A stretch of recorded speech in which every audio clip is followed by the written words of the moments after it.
மறுதேர்வு எங்களுக்கு வேண்டாம், வாழ்வாதாரம் வேண்டும். 12 ஆண்டுகால காத்திருப்புக்கு முற்றுப்புள்ளி வைப்பாரா முதல்வர் விஜய் என நியமனத் தேர்வில் தகுதி பெற்ற 20,000க்கும் மேற்பட்ட இடைநிலை ஆசிரியர்கள் கண்ணீர் மல்க முதலமைச்சருக்கு உருக்கமான கோரிக்கை வைத்துள்ளனர்.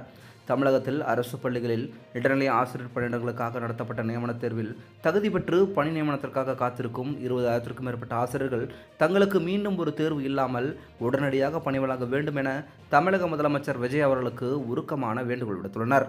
கடந்த 2013ஆம் ஆண்டு முதல் ஆசிரியர் தகுதித் தேர்வில் தேர்ச்சி பெற்று பல ஆண்டுகால போராட்டங்களுக்கு பிறகு தற்போது நடத்தப்பட்ட நியமனத் தேர்விலும் தங்கள் திறமையை நிரூபித்து தகுதி பெற்றுள்ளனர்.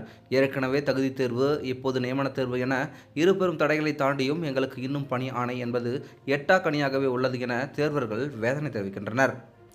தேர்ச்சி பெற்றவர்களில் பெரும்பாலானோர் 40 வயதை கடந்தவர்கள்.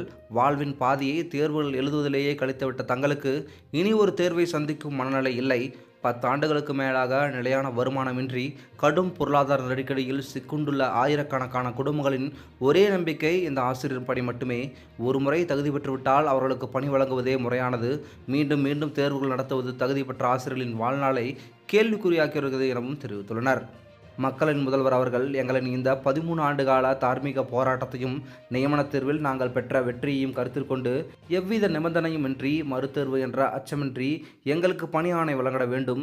இது வெறும் வேலைவாய்ப்பு அல்ல, சிதைந்து போன ஆயிரக்கணக்கான ஆசிரியர்களின் வாழ்க்கையை சீரமைக்கும் நடவடிக்கை என நியமனத் தேர்வில் தகுதி பெற்ற இடைநிலை ஆசிரியர்கள் அனைவரும் கண்ணீர் மல்க புதிய அரசாணைக்காக ஆவலுடன் காத்து கொண்டிருக்கிறோம் எனவும் தெரிவித்துள்ளனர். இது போன்று மேலும் முக்கியமான செய்திகளை தெரிஞ்சுக்கணும் அப்படின்னா நம்ம சேனலை சப்ஸ்கிரைப் பண்ணிட்டு தொடர்ந்து நம்ம சேனல் இணைந்திருங்க.